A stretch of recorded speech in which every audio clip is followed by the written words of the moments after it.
नमस्कार, आप देख रहे हैं इंडिया डेली लाइव और आपके साथ मैं हूं प्रिया खरे।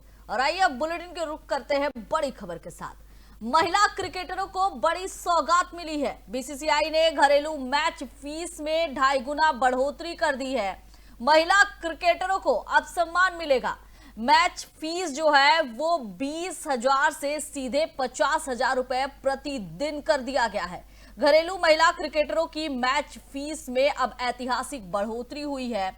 बराबरी की ओर एक और कदम इसे देखा जा रहा है। घरेलू महिला क्रिकेटरों की मैच फीस में ऐतिहासिक बढ़ोतरी की गई है। बराबरी की ओर एक बेहतर कदम के तौर पर इसे देखा जा रहा है। मैच फीस जो है वो 20,000 से सीधा 50,000 प्रतिदिन कर दिया गया है। बीसीसीआई ने घरेलू मैच फीस में 2.5 गुना तक बढ़ोतरी कर दी है। अब महिला क्रिकेटरों को भी सम्मान मिलने की दिशा में एक बेहतर कदम देखा जा रहा है। मैच फीस जो पहले 20,000 रुपए प्रतिदिन थी, अब उसे 50,000 रुपए प्रतिदिन कर दिया गया है। घरेलू महिला क्रिकेटरों की मैच फीस में यह ऐतिहासिक बराबरी का कदम देखा जा रहा है।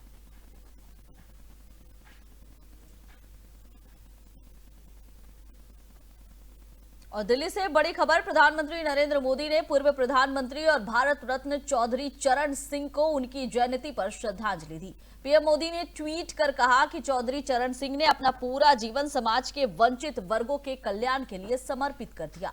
उन्होंने कृषि की प्रगति और किसानों की समृद्धि के लिए लगातार काम किया। प्रधानमंत्री ने कहा कि एक कृतज्ञ राष्ट्र निर्माण में उनके योगदान को कभी भूला नहीं जा सकता। चौधरी चरण सिंह को किसान नेता के रूप में जाना जाता है। ग्रामीण भारत के विकास में उनकी भूमिका अहम मानी जाती है।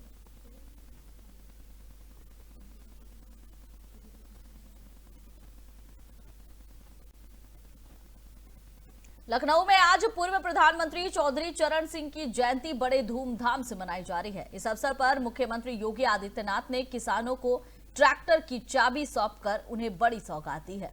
विधानसभा परिसर में आयोजित इस कार्यक्रम में मुख्यमंत्री ने किसानों को किसान दिवस की शुभकामनाएं दी और कहा कि अन्नदाता किसान सरकार की प्राथमिकता है। सीएम योगी ने कहा कि अन्नदाता किसान ने प्रगति की है और अब उन्हें किसान सम्मान निधि मिल रही है। साथ ही उन्होंने बताया कि एमएसपी की गारंटी मिल रही है और किसानों के खाते में सीधे पैसे जमा हो रहे हैं। मुख्यमंत्री ने यह भी कहा कि डबल इंजन सरकार किसानों के विकास के लिए काम कर रही है। सीएम ने यह भी कहा कि पहले किसान एजेंडा का हिस्सा नहीं थे, लेकिन अब सरकार ने उन्हें प्राथमिकता दी है। ग्रामीण भारत को असली भारत मानते हुए सीएम ने गन्ना किसानों का रिकॉर्ड भुगतान करने का भी दावा किया। इस अवसर पर लखनऊ में चौधरी चरण सिंह पार्क बनाने की भी घोषणा की गई ताकि उनके योगदान को याद किया जा सके। मुख्यमंत्री ने यह भी कहा कि खेत से बाजार तक किसान को सभी सुविधाएं मुहैया करवाई जाएगी और किसान के हित में जो भी कदम उठाना पड़ेगा वो सरकार करेगी। चुनाव के अंदर लोग भले ही भाषण कर लें, लेकिन शासन की किसी भी स्कीम का पार्ट नहीं था। और आज हम इस बात को कह सकते हैं कि किसान को शासन की हर योजना प्राथमिकता के आधार पर उपलब्ध करवाई जा रही है। आज बिचौलिया अन्नदाता किसान की फसल का दाम नहीं तय करता है, अब किसान अपनी फसल का दाम तय करता है और सरकार अगर मार्केट में उसको मिलेगा अच्छा दाम तो मार्केट में बेचेगा, नहीं तो सरकार उसको खरीदने का काम करेगी। और हमारी सरकार सफलतापूर्वक इन कार्यक्रमों को आगे बढ़ाने का काम कर रही है। उत्तर प्रदेश के अंदर क्या धान की फसल हो, क्या गेहूं की फसल हो, क्या चना हो, क्या सरसों हो, क्या बाजरा हो, मक्का हो, कई गुना उत्पादन बढ़ा है, कई गुना उत्पादन बढ़ा है। लागत कम हुई है, उत्पादन ज्यादा बढ़ा है और यही मुनाफे का आधार है, यही किसान की समृद्धि का आधार है। और इन्हीं बातों को लेकर के अक्सर चौधरी साहब कहा करते थे, अक्सर कहते थे, चौधरी साहब के बारे में एक बात विख्यात थी, और देश के हित में, गांव के हित में और किसान के हित में जो भी बात होती थी बिना हिचक के उसको बोलते थे। उन्होंने कहा था जब तक किसान गरीब रहेगा भारत अमीर नहीं हो सकता। चुनाव कथित चीनी वीजा घोटाले में कांग्रेस सांसद कार्तिक पी चिदंबरम की मुश्किलें बढ़ती जा रही है। दिल्ली के राउज एवेन्यू कोर्ट ने सीबीआई के द्वारा दर्ज मामले में पी चिदम्बरम समेत अन्य आरोपी के खिलाफ आपराधिक साजिश के आरोप तय करने का आदेश दे दिया। कोर्ट ने इस केस में भास्कर रमन नाम के व्यक्ति पर भी आरोप तय किए हैं। सीबीआई का आरोप है कि वीजा मंजूरी के बदले नियमों को दरकिनार कर फायदा पहुंचाया गया। अब इस हाई प्रोफाइल मामले की अगली सुनवाई 16 जनवरी को होगी, जहां आगे की कानूनी कार्रवाई पर सबकी नजरें टिकी रहेंगी। अब सवाल यह है कि क्या यह मामला कांग्रेस के लिए नई राजनीतिक चुनौती बनेगा? क्या पी चिदम्बरम को कोर्ट से राहत मिल पाएगी और क्या यह अब नया मुद्दा बन जाएगा?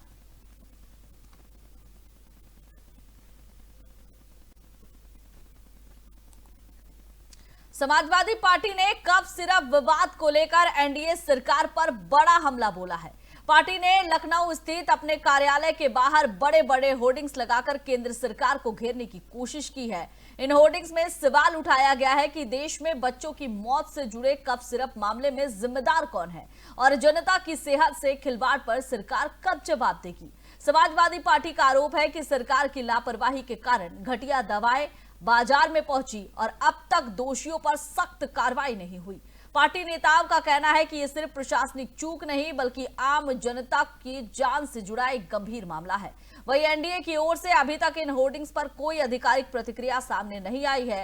हालांकि राजनीतिक गलियारों में इस आने वाले चुनाव से पहले बढ़ती बयानबाजी के तौर पर इसे देखा जा रहा है। खैर, अब देखना होगा कि इस विवाद पर सरकार क्या जवाब देती है और क्या इस मुद्दे पर सियासत और तेज होती है।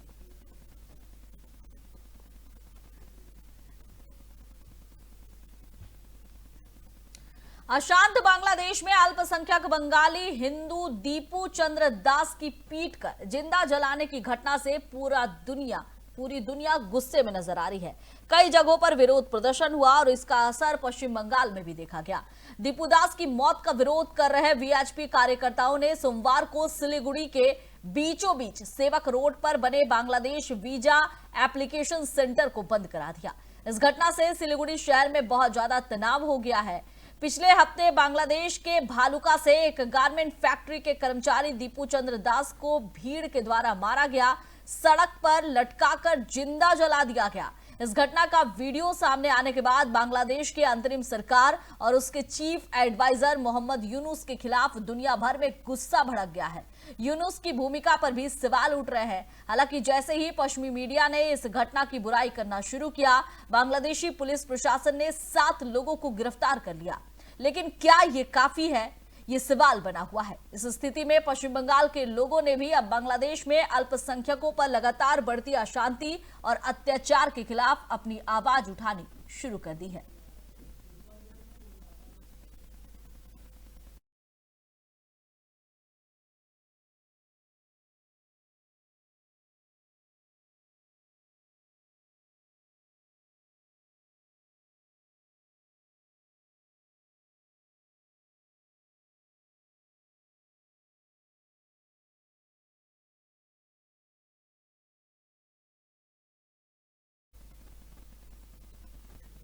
अमेरिका के टेक्सास से एक बड़ी और दर्दनाक खबर सामने आई है। यहां सहायता मिशन के दौरान मैक्सिकन नेवी का एक विमान अचानक ही दुर्घटनाग्रस्त हो गया।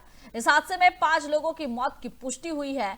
मैक्सिकन नेवी की ओर से जारी बयान के अनुसार विमान में कुल 8 लोग सवार थे, जिनमें मैक्सिकन नेवी के 4 जवान और 4 आम नागरिक शामिल थे। हादसे के तुरंत बाद राहत और बचाव कार्य शुरू किया गया। बचाव दल ने 2 लोगों को सुरक्षित बाहर निकाल लिया, जबकि एक व्यक्ति अभी भी लापता बताया जा रहा है। घटनास्थल पर लगातार सर्च ऑपरेशन चलाया जा रहा है। विमान कैसे और किन हालात में क्रैश हुआ, इसकी जांच की जा रही है। इस हादसे के बाद पूरे इलाके में अफरा तफरी का माहौल है। स्थानीय प्रशासन भी मौके पर मौजूद है।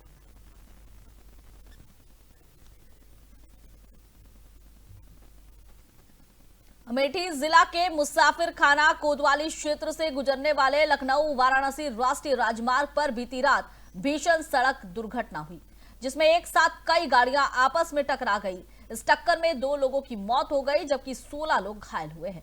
मौके पर पहुंची पुलिस बचाव और राहत कार्य में जुट गई है। मुसाफिर खाना कोतवाली के प्रभारी निरीक्षक इंस्पेक्टर विवेक कुमार सिंह ने बताया कि लखनऊ वाराणसी राष्ट्रीय राजमार्ग पर रात करीबन 2 बजे लखनऊ से सुल्तानपुर की ओर जा रहे ट्रक मंगलम डिग्री कॉलेज के पास ओवरब्रिज से ठीक पहले ही डिवाइडर से टकराकर पलट गया। उसके पीछे चल रही 4 अन्य ट्रक भी एक दूसरे को टक्कर मारते हुए क्षतिग्रस्त हो गई, जबकि पीछे से आ रही रोडवेज की जनरथ बस सवारियों से भरी थी और उसके ड्राइवर ने इमरजेंसी ब्रेक ले लिया, लेकिन उसके बाद भी वो सामने दुर्घटनाग्रस्त हुई ट्रक से टकरा गई। ठीक उसके पीछे चल रही एक कार वो पीछे से टकरा गई। इस तरह एक साथ कई वाहन टकराने से कुल 16 लोग घायल हो गए, जबकि 2 लोगों की मौके पर ही मौत हो गई। उस घटना पर चीख पुकार मच गई, अफरा तफरी का माहौल देखा गया। इधर जैसे ही सूचना मिली, पुलिस तत्काल और बचाव टीम के साथ घटनास्थल पर पहुंची। दुर्घटना में सभी घायलों को निकालकर तत्काल अस्पताल पहुंचाया गया, जहां पर 2 लोगों को मृत घोषित कर दिया गया। 16 लोग घायल बताए जा रहे हैं, जिनमें कुछ की स्थिति तो सामान्य है, जबकि 2 की स्थिति गंभीर बताई जा रही है।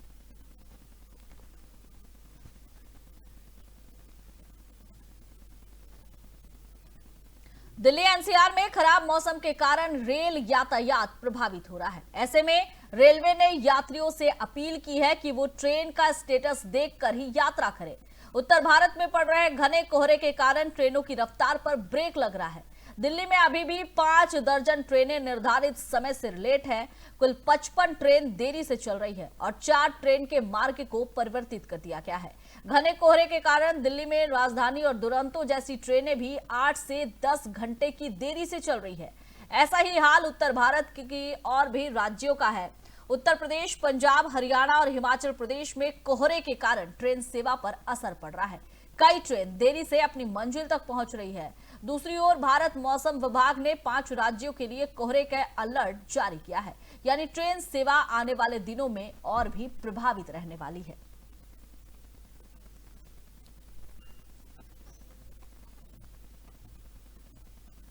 दिल्ली एनसीआर इस वक्त जहरीली हवा की चपेट में है। राष्ट्रीय राजधानी पर प्रदूषण की मोटी चादर छाई हुई है और इससे आम जनजीवन बुरी तरह प्रभावित हो रहा है। आप तस्वीरें अलग अलग जगहों की देख रहे हैं। अक्षरधाम, आनंद विहार, NH24, कश्मीरी गेट, इन 4 अलग अलग जगहों की तस्वीर है, जहां किस तरह से घना कोहरा छाया हुआ है, धुंध है, यह आप तस्वीर के जरिए देखकर अंदाजा लगा सकते हैं। अक्षरधाम मंदिर के आसपास की तस्वीर आप देख रहे हैं, जहां जहरीली धुंध की एक मोटी परत पूरे इलाके को ढक चुकी है। सेंट्रल पॉल्यूशन कंट्रोल बोर्ड यानी CPCB के मुताबिक यहां एयर क्वालिटी इंडेक्स 466 रिकॉर्ड किया गया है, जो गंभीर श्रेणी में आता है। आनंद विहार की बात करें तो इसके साथ ही पूरे जो पूर्वी दिल्ली है उसके इलाके में हालात इसी तरह है, चिंताजनक बने हुए हैं। प्रदूषण के चलते सांस लेना भी मुश्किल हो गया है। दृश्यता बेहद ही कम हो चुकी है। नेशनल हाईवे 24 की बात करें तो यहां की भी आप तस्वीर देख सकते हैं और साफ अंदाजा लगा सकते हैं कि कैसे जहरीला धुंध जो है वो पूरे शहर को अपनी गिरफ्त में ले रखा है। बढ़ते प्रदूषण को देखते हुए commission for air quality management ने दिल्ली एनसीआर में ग्रैप स्टेज 4 लागू कर दिया है। इसके तहत कड़े प्रतिबंध लगाए गए हैं ताकि प्रदूषण के स्तर को नियंत्रित किया जा सके। वहीं कश्मीरी गेट और GT करनाल रोड से आए ड्रोन विजुअल्स हालात की गंभीरता को बयां कर रहे हैं।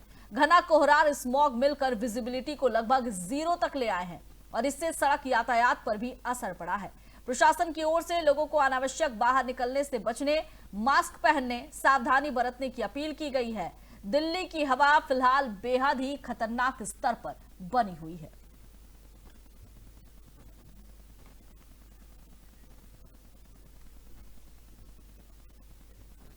मध्य प्रदेश में कड़ाके की ठंड का दौर जारी है। उत्तर से आ रही बर्फीली हवाओं और कश्मीर के गुलमर्ग, सोनमर्ग में हुई बर्फबारी के चलते पूरा राज्य ठंड की चपेट में है।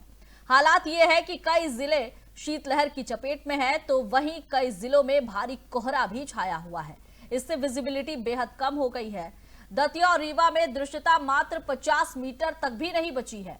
यहाँ सड़क से लेकर रेल और हवाई यातायात खासा प्रभावित हो रहा है। ग्वालियर, चंबल, रीवा, सागर, जबलपुर, शहडोल संभाग के करीबन 22 जिलों में घना कोहरा छाया हुआ है। खासतौर पर ग्वालियर, मुरैना, टीकमगढ़, छतरपुर, सतना, रीवा और सीधी में कोहरे का जो असर है वो साफ देखने को मिल रहा है। शीतलहर का प्रकोप भी देखने को मिल रहा है। खासतौर पर उत्तर प्रदेश से सटे जिलों में कोहरे की मार सबसे ज्यादा देखने को मिल रही है। सबसे कम तापमान पंचमढ़ी में देखने को मिला है। प्रदेश का इकलौता हिल स्टेशन पंचमढ़ी सबसे ठंडा रहा है, जहां न्यूनतम तापमान 4.6 डिग्री सेल्सियस दर्ज किया गया है।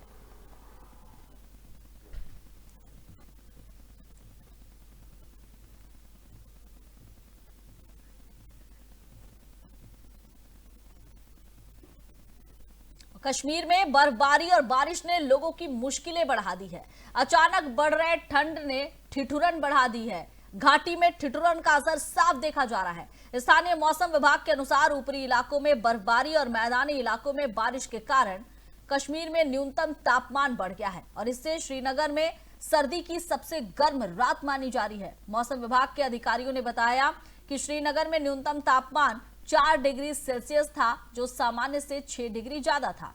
उत्तरी कश्मीर में गुलमर्ग एकमात्र मौसम स्टेशन था जहां तापमान शून्य से नीचे दर्ज किया गया।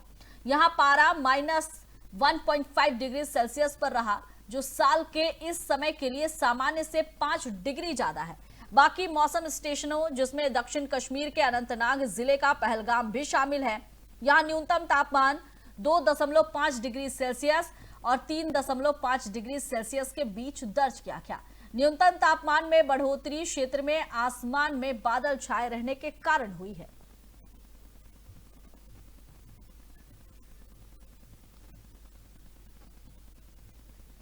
जम्मू कश्मीर के गुलमर्ग से एक बार फिर सर्दियों की खूबसूरत तस्वीरें सामने आई है। शांत मौसम के बीच हुई ताजा बर्फबारी ने पूरे गुलमर्ग इलाके को सफेद चादर से ढक दिया। दूर दूर तक फैले पहाड़ और जंगल, खुले मैदान बर्फ से ढके बेहद ही खूबसूरत नजर आ रहे थे और एक मनमोहक नजारा पेश कर रहे थे। ताजा बर्फबारी के चलते तापमान में गिरावट दर्ज की गई है, ठंड बढ़ गई है। बर्फबारी की खबर मिलते ही पर्यटकों के आमद में भी इजाफा देखा जा रहा है। पर्यटक स्नोफॉल और स्कीइंग का आनंद ले रहे हैं। स्थानीय कारोबारियों को भी इससे राहत मिली है। प्रशासन ने बर्फबारी और फिसलन को देखते हुए यात्री और स्थानीय लोगों से सतर्क रहने की अपील भी की है।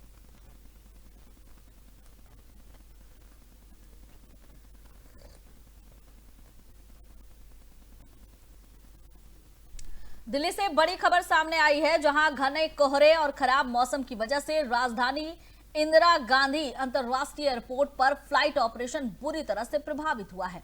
सोमवार को सुबह से ही विजिबिलिटी बेहद कम रही और इसके चलते टेक ऑफ और लैंडिंग में भी भारी दिक्कतें आई। इसका असर यह रहा कि 500 से ज्यादा फ्लाइट्स अपने तय समय से देरी से चली, जबकि कम से कम 14 उड़ानों को रद्द करना पड़ा। एयरपोर्ट पर यात्रियों को लंबा इंतजार करना पड़ा। कई फ्लाइट्स के शेड्यूल में बदलाव किया गया। एयरपोर्ट प्रशासन और एयरलाइंस की ओर से यात्रियों को लगातार जानकारी दी जा रही है। मौसम विभाग ने आने वाले दिनों में कोहरे की स्थिति बने रहने की संभावना जताई है। ऐसे में यात्रियों को सतर्क रहने की सलाह भी दी जा रही है।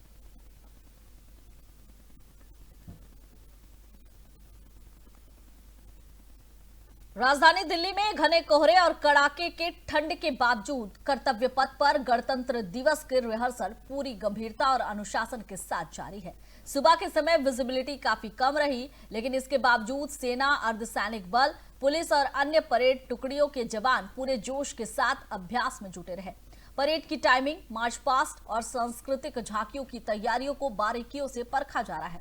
गणतंत्र दिवस समारोह को भव्य और यादगार बनाने के लिए हर पहलू पर खासा ध्यान दिया जा रहा है। सुरक्षा के कड़े इंतजाम किए गए हैं और हर गतिविधि पर नजर रखी जा रही है। ठंड और मौसम की चुनौती के बीच जवानों का यह समर्पण देशभक्ति की मजबूत तस्वीर पेश कर रहा है।